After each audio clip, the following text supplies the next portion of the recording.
जय माता दी, जय माँ काली। आप सभी को कैसे हो? आप सभी, आशा है कि सभी बहुत अच्छे होंगे और स्वस्थ होंगे। आप सभी पर माँ काली का आशीर्वाद और उनकी कृपा सदैव बनी रहे। एक बार फिर से हाजिर हूँ आप सभी के प्रश्नों के उत्तर के साथ में। और कुछ दिनों तक आपको वीडियो थोड़े थोड़े लेट मिला करेंगे, मतलब कभी मिलेंगे कभी नहीं मिलेंगे, क्योंकि कुछ काम से बाहर हूँ और बाहर जा रही हूँ। आप सभी को पता है, वृंदावन जा रही हूँ मैं कुछ दिनों के लिए। तो वहाँ वीडियो बनाना मुश्किल होगा, आपके प्रश्न उत्तर की वीडियो नहीं मिल पाएंगे। तो कोशिश करेंगे हम वृंदावन का ब्लॉग आपको दे दें, या फिर कोशिश करेंगे वृंदावन में भी अगर आपके लिए वीडियो हम बना सकें तो बिल्कुल बना देंगे। आप सब भी अपने प्रश्नों के साथ में तैयार रहिएगा, ठीक है। और आज वीडियो रात में नहीं बना रही हूँ, आज दिन में ही बना रही हूँ। थोड़ी धूप लग रही थी बाहर, तो अच्छी अच्छी सी तो बैठी हुई थी यहाँ, ठीक है। तो अब हम आपके प्रश्नों के ले लेते हैं एक एक करके, जितने भी प्रश्न मेरे पास हैं। सबसे पहला प्रश्न है कल्पना का। ये बोल रहे हैं, कोई ऐसी बुक बताओ दीदी जिसे पढ़कर हमें माँ की कृपा प्राप्त हो, हम उनके और करीब जाएं। कल्पना, माँ के अगर सबसे करीब जाना है तो आप दुर्गा सप्तशती या देवी पुराण का पाठ करिए। दुर्गा सप्तशती मैं खुद भी पढ़ती थी और हिंदी वाली पढ़ती थी सबसे पहले, अभी तो मैं संस्कृत में पढ़ती हूँ। तो जब मैं हिंदी में दुर्गा सप्तशती पढ़ती थी ना, देखो संस्कृत में जब पढ़ते हैं तो कुछ नियम रहते हैं दुर्गा सप्तशती को पढ़ने के। उनका उसका उच्चारण करना रहता है, शब्दोद्धार करना रहता है, बहुत सारे मंत्र पढ़ने रहते हैं उसमें। लेकिन हिंदी में जब हम पढ़ते हैं तो ये नियम लागू नहीं होते, आप डायरेक्ट हिंदी में उसको पढ़ सकते हैं। तो क्या करना है, आप दुर्गा सप्तशती पढ़ें हिंदी में, और डायरेक्ट पढ़ें, कोई ज़रूरत नहीं है अपने गुरु मंत्र का एक माला करके। अरे मेरे वीडियो में झाड़ू दिख रहे हैं आज, पढ़े रहना तो कोई दिक्कत नहीं है। हाँ तो क्या बोल रही थी मैं, हिंदी वाली दुर्गा सप्तशती आप पढ़िए। और जब मैं दुर्गा सप्तशती पढ़ती थी तो क्या होता था कि जैसे जैसे आगे अध्याय आते थे तो ऐसा लगता था जैसे वो सब कुछ हमारी आंखों के सामने चल रहा है। ये चीज़ मैंने अपनी वीडियो में पहले भी बताई हुई है कि कैसे माँ ने राक्षसों के वध किए, माँ ने कौन कौन से अवतार लिए, किस अवतार में किस नाम से उनको जाना गया, क्यों जाना गया। तो सबसे अच्छी चीज़ है कि आप दुर्गा सप्तशती का हिंदी में पाठ करें, और देवी पुराण का, देवी भागवत का आप पाठ करें अपने घर में नित्य एक अध्याय, ठीक है। अगला प्रश्न है विष्णु का। सिद्धि मिलने के बाद हमें मोक्ष प्राप्त नहीं होगा क्या दीदी? ये सिद्धि मुक्ति मिलने के बीच में बाधा बनेगी क्या? ऐसा नहीं है कि सिद्धि जब हम किसी चीज़ की करेंगे तो हमें मोक्ष नहीं मिलेगा, लेकिन जब हम मोक्ष की अभिलाषा रखते हैं तो हमें इन सब चीज़ों में नहीं पड़ना चाहिए। क्योंकि जब हमारे पास पावर होती है ना, तो ना चाहते हुए भी हम कुछ ना कुछ, जैसे अभी हम नहीं चाहते कि हमारे हाथ में कोई भी पाप हो, लेकिन जाने अनजाने हमसे पाप हो जाता है। जब हमारे पास सिद्धि आती है, लोगों को पता चलता है कि इनके पास ये पावर है, तो उसके लिए आपके पास आता है। जाने अनजाने अगर आपसे किसी का भी गलत होता है तो मोक्ष एक ऐसी चीज़ है, आपको स्वर्ग मिल सकता है। स्वर्ग मिलना कोई बड़ी बात नहीं है, लेकिन मोक्ष मिलना बहुत बड़ी बात है। और जिन लोगों को वाकई में मोक्ष की कामना है वो इन चक्कर में नहीं पड़ते। उनको उनको सिद्धियों से मतलब नहीं होता, उनको वो तंत्र मंत्र को नहीं मानते, वो जादू टोनों को नहीं मानते। क्यों? क्योंकि मोक्ष वाली स्थिति जब पैदा होती है, व्यक्ति सबसे परे हट जाता है, परिवार से, घर परिवार सब चीज़ों का मोह, धन दौलत मोह माया, सब चीज़ का मोह खत्म हो जाता है। तब जाके वो इस लाइन में आगे बढ़ता है कि उसे मोक्ष की प्राप्ति हो, ठीक है। तो मोक्ष का मार्ग थोड़ा सा कठिन हो जाता है, लेकिन अगर हाँ सिद्धि सिद्धि की डेफिनेशन बहुत से बच्चों को नहीं पता होता। सिद्धि को लोग बहुत गलत समझते हैं। सिद्धि किसी चीज़ की हो गई, लोग बोलते हैं, मेरे पास ही कमेंट कर देते हैं, क्या आप हमको माता काली की सिद्धि करवा सकती हैं? आप लोग अगर मेरे वीडियो देख रहे हैं, शुरू से देख रहे हैं, तो आपको भी पता होगा मैं इन चीज़ों को नहीं मानती कि माता काली की सिद्धि किसी को होती होगी। जो लोग मुझे बोलते हैं ना कि दीदी आप रिप्लाई नहीं देती, बार बार कॉल करके मुझे परेशान करते हैं आप लोग, ये बहुत गलत आदत है। मतलब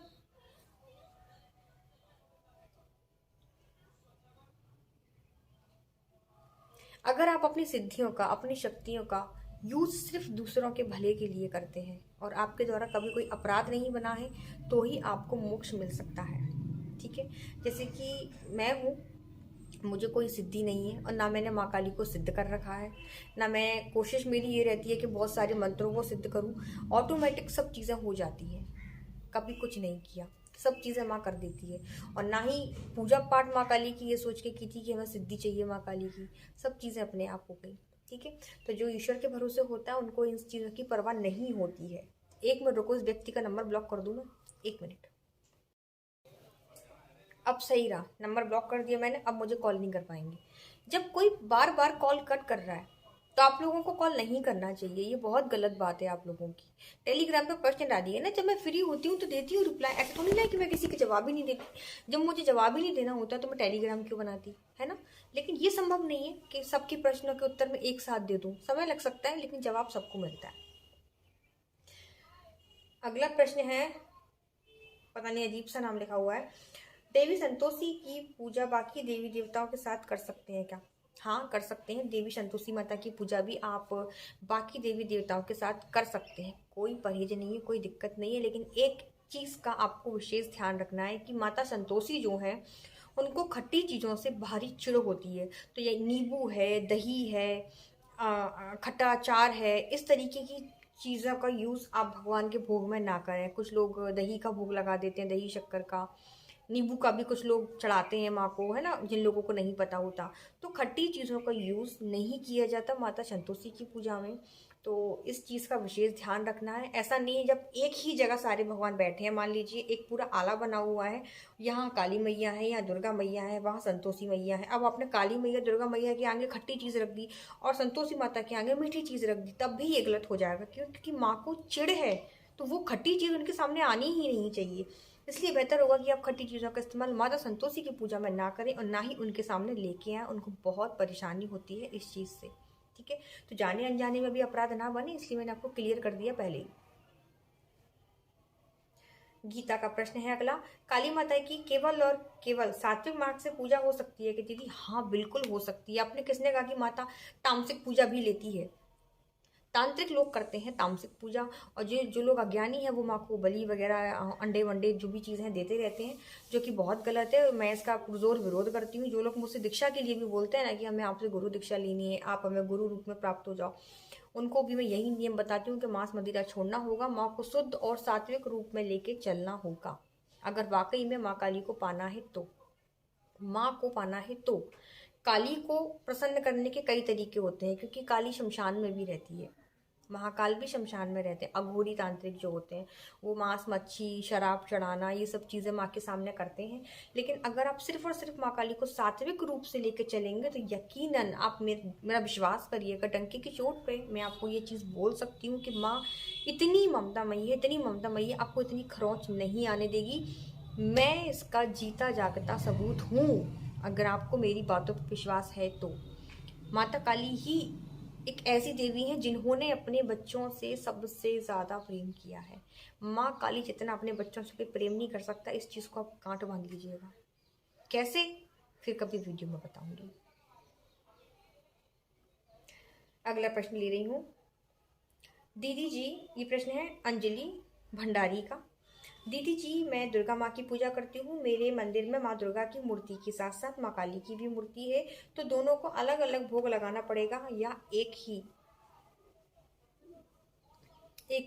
में भोग लगा सकते हैं? कोई दिक्कत नहीं है। एक पात्र में भोग रख दिया, दोनों देवियों का आह्वान कर दिया, हे माँ काली, हे माँ दुर्गे, ये आपका भोग है, आप इसे ग्रहण करिए। ठीक है, ऐसे करके लगा सकते हैं, कोई दिक्कत नहीं है। लेकिन जो एक विशेष, जैसे माँ दुर्गा है तो शुक्रवार का दिन है तो आप माँ को हलवे का भोग लगा दें। विशेष शनिवार है तो माँ काली को चने का और पान पेड़े का भोग लगाते हैं उनके विशेष दिनों में। बाकी तो दिनों में जो भी भोग बनता है आप एक ही प्लेट में रख के दोनों को दे सकती हैं, कोई दिक्कत नहीं। सोचा मत करो। देवता जो है ना, जो माँ है ना, देवता नहीं सॉरी, जो माँ है ना, हमारी माँ, माँ अपने बच्चों के हिसाब से चलती है ना। माँ एडजस्ट करती है अपने बच्चों के साथ में, थोड़ा एडजस्ट आप करी, थोड़ा एडजस्ट वो करेंगी, और नियम बना के मत चलिए। हमारी माँ है ना, हमारी माँ है, बेफिक्र एकदम ऐसे पूजा पाठ करिए। अगला प्रश्न है शान का। गुरुजी बनाए थे मैंने, अब वे गंदी शक्तियां भेजकर परेशान कर रहे हैं, क्या करूं? 2012 से परेशान हूं। गुरु बनाए थे तो गुरु का तो त्याग देखो एक बहुत बहुत गलत चीज़ हो जाती है, गुरु का त्याग करना।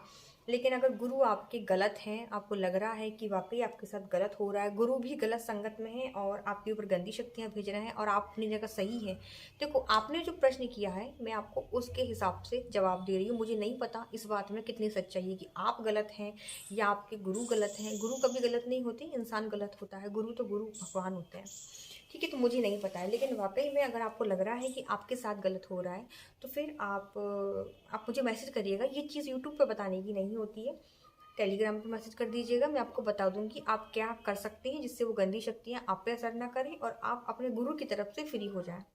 एक प्रक्रिया रहती है जिसमें आप भगवान के सामने इस चीज़ को कहते हैं कि अब हमारे गुरु से कोई वास्ता नहीं है, अब वो हमारे गुरु नहीं है, हम वो हमारे शिष्य नहीं। ये कुछ नियम, एक विधि रहती है, करनी रहती है। उसके बाद क्या होता है, जो गुरु का हाथ जो तुम्हारे सर पर होता है वो वहाँ से हटा हुआ माना जाएगा और वो कुछ भी क्रिया करेंगे आपके ऊपर असर नहीं करेगी, ठीक है। क्योंकि गुरु एक ऐसी शक्ति है कि जिनका हाथ एक बार आपके सर पर रख गया तो ये मानिए कि वो भले ही यहाँ बैठे हैं और आप भले ही विदेश में बैठे हैं, वो सब कुछ कर सकते हैं। क्यों? क्योंकि आप उनके हो। गुरु शिष्य का संबंध एक बच्चों के जैसा होता है, जैसे कि एक बच्चा गोद ले लेना। जैसे मैं बच्चों को दीक्षा देती हूँ तो सिर्फ एक शिष्य वाला रिश्ता नहीं है। मैंने किसी बच्चे को दीक्षा दी यानी कि मैंने एक और बच्चा गोद ले लिया। अब वो बच्चा कुछ भी करेगा, जिम्मेदारी मेरे ऊपर है, इसलिए मैं बहुत सोच समझ के दीक्षा देती हूँ। मोहित का प्रश्न है अगला, दीदी पुराने घर से नए घर में माँ काली की मूर्ति कैसे लेके जाएं? ऐसे प्रश्न लिखना था, लेकिन इन्होंने लिखा है दीदी नए पुराने घर से नए घर में काली माँ की मूर्ति कैसे लेके जाएं। मैं खुद ही कंफ्यूज हुई। पुराने घर से नए घर में माँ काली की मूर्ति कैसे लेके जाएं? जैसे ही लेके जाते हैं वैसे ही लेके जाएं, कोई दिक्कत नहीं है। मैं भी जब शिवपुरी में रहती थी तो मेरे पास माँ काली की प्रतिमा थी और कार में बैठ के हम लोग नरवर आए थे, तो कार में बैठ के ही माँ काली को लेके आ गई थी और उनको विराजित कर दिया था। क्यों? मेरे भाव आप जानते हैं ना, माँ मानती हूँ। जैसे हम लड्डू गोपाल को लेके जाते हैं ऐसे मैं माँ को लेके आ गई थी। लेकिन हाँ, ऐसी जगह जगह लेके नहीं घूमती, वो मेरी मजबूरी थी कि मुझे माँ काली को लेके आना पड़ा, क्योंकि मैं उनको वहाँ छोड़ के नहीं आ सकती थी, कि मैं खुद ही ये परमानेंट बसने आ रही थी। और फिर जब मेरा मंदिर बन जाएगा तो फिर उनको मैं लेके जाऊँगी यहाँ से, वो परमानेंट स्थापना हो जाएगी, तो आप ला सकते हैं, ठीक है। अगला प्रश्न है सैड का, सैड लिखा है भाई, दीदी जी मैं माँ काली की मूर्ति लाना चाहता हूँ, मेरी सास नहीं लाने दे रही, मैं क्या करूँ? सॉरी, मैं माँ काली की मूर्ति लाना चाहती हूँ, मेरी सास नहीं लाने दे रही, मैं क्या करूँ? ये तो एक बहाना है कि आपकी सास आपको माँ काली की मूर्ति नहीं लाने दे रही, सिर्फ एक बहाना है। माँ काली को आना होगा तो सास ससुर और जो चले गए हैं ना वो भी आके बोलेंगे कि माँ काली आ रही है, स्वागत की तैयारी करो। माँ काली को जब आना है तो वो आ जाएगी, कोई व्यक्ति कुछ भी नहीं कर सकता, कोई रोक नहीं सकता। दूसरी बात ये है कि जब आप माँ काली को घर में लेके आएंगे मूर्ति के रूप में, तो ही क्या माँ काली आपके घर में आएगी? नहीं, ऐसा नहीं है। वो कहीं भी आ जा सकती है। आप छोटी सी तस्वीर लाके उनकी पूजा पाठ करिए, अपने भाव को प्रबल करिए, अपनी भक्ति को प्रबल करिए। जब आपकी भक्ति, आपके भाव पुष्ट हो जाएंगे, एकदम मजबूत हो जाएंगे, तब माँ स्वयं आपके घर में प्रतिमा के रूप में चली आएंगी। अभी आप सिर्फ तस्वीर की पूजा करिए, तस्वीर भी नहीं रखने देती है तो आप मानसिक पूजा करिए, माँ खुद आ जाएंगी आपके पास, ठीक है। लेकिन ऐसा मत सोचिए कि माँ काली सिर्फ मूर्ति में ही है, माँ काली सिर्फ तस्वीर में ही है।